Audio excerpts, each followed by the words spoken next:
এটা হচ্ছে 12th art of giving day. यहाँ भारत वर्ष नुहे सारा पृथ्वी रे 100 रु ऊर्ध 121टा देश में पालन कर कोटी कोटी लोक इनवल्व अच्छा। यहाँ 12तम एवं यह कणास महाविद्यालय रे आमे यहाँ को पालन करूँ कारण यहाँ ओडिशार सबु जगार होची एवं पुरी जिलार प्राय समस्त ब्लॉक होची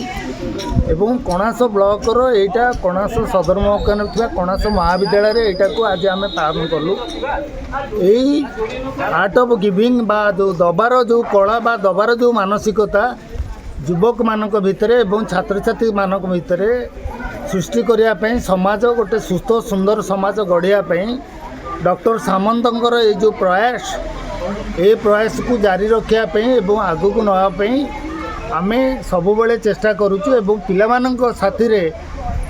रही किभली माने समाज रे गोटे सुस्थ सुंदर समाज गठन करने आगामी दिन में सहायक हेबे बा पिला माने केमिति एथुरु शिक्षा लाभ करेंगे से डॉक्टर सामंतर ये वार्ता को प्रचार करने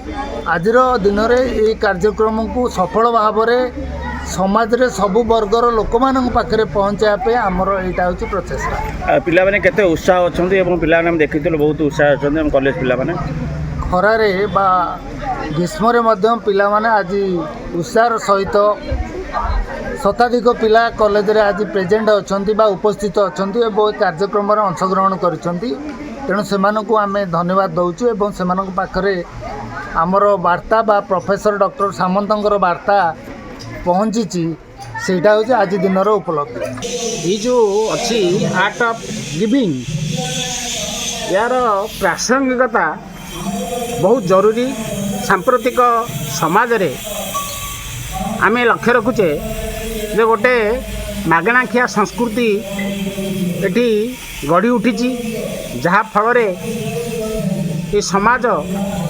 समाजर मनीष माने से जो दबा संस्कृति को करज सुझा संस्कृति को भूली गले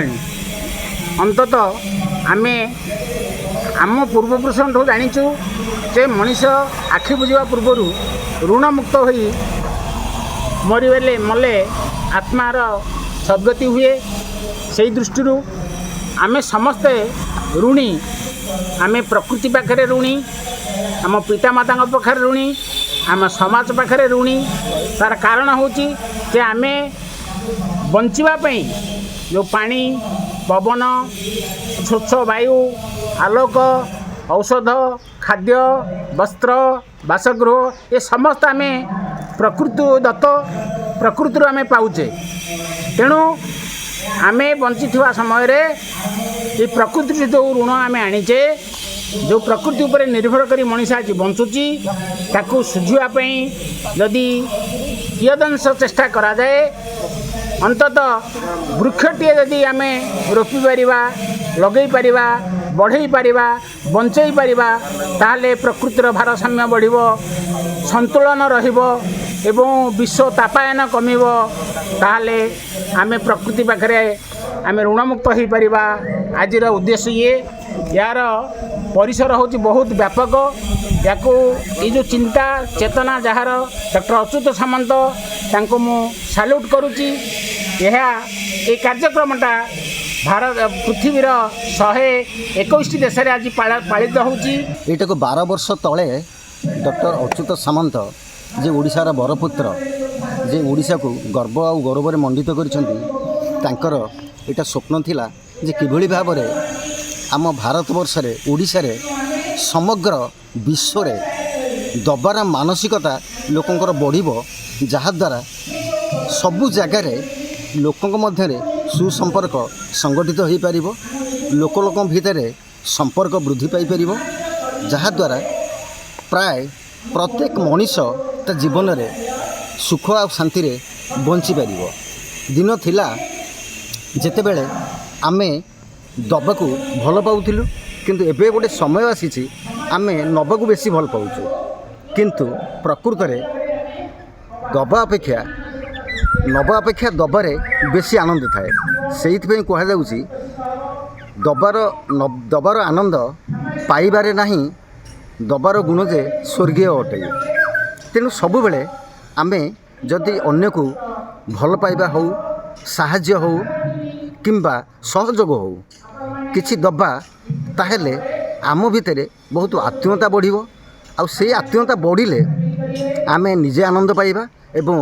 ଅନ୍ୟମାନେ ବି ଆନନ୍ଦ ପାଇବେ। ଯେଉଁ କଥାକୁ 12 ବର୍ଷ ତଳେ ଡକ୍ଟର ଅଚ୍ୟୁତ ସାମନ୍ତ ଏହି ସ୍ୱପ୍ନ ଦେଖିଥିଲେ ଯେ ଏ ପୃଥିବୀରେ କେମିତି ଶାନ୍ତି ପ୍ରତିଷ୍ଠା ହୋଇପାରିବ, କେଉଁ ମାଧ୍ୟମରେ ଶାନ୍ତି ପ୍ରତିଷ୍ଠା ହୋଇପାରିବ। ଜୀବନ ବଞ୍ଚିବାର କଳା କହିଲେ ଦବାର କଳା ହେଉଛି ମୁଖ୍ୟ। ଦବାର କଳା ହିଁ ଜୀବନ ବଞ୍ଚିବାର କଳା। ଆମେ ଅନ୍ୟକୁ କେତେ ସାହାଯ୍ୟ କରିପାରିବା, ଆମ ପଡ଼ୋଶୀମାନଙ୍କୁ କେତେ ସାହାଯ୍ୟ କରିପାରିବା ଏବଂ କେତେ ଭଲ ପାଇବା ଦେଇପାରିବା, ବିଭିନ୍ନ ଦୃଷ୍ଟିକୋଣରୁ କେତେ ସହଯୋଗ କରିପାରିବା, ସେଇଟା ହେଉଛି ଆଜି କାର୍ଯ୍ୟକ୍ରମର ବିଷୟବସ୍ତୁ। ଆମେ ଅନୁଭବ କରୁଛୁ ଯେ ଯଦି ଏହି କଥାକୁ ଓଡ଼ିଶାର ସମସ୍ତ ମଣିଷ ଅନୁଭବ କରିବେ ତାହେଲେ ଏ ଓଡ଼ିଶା ଗୋଟେ ସୁନାର ଓଡ଼ିଶା ହେବ। ଏଠି ସମସ୍ତ ଓଡ଼ିଶାବାସୀ ଶାନ୍ତିରେ ଖୁସିରେ ବସବାସ କରିପାରିବେ, ଜୀବନ କାଳାତିପାତ କରିପାରିବେ। ଏହି ଆଶା ଆକାଂକ୍ଷା ରଖି ଆଜିର ଏ ଦିବସଟିକୁ ପାଳନ କରାଯାଉଛି।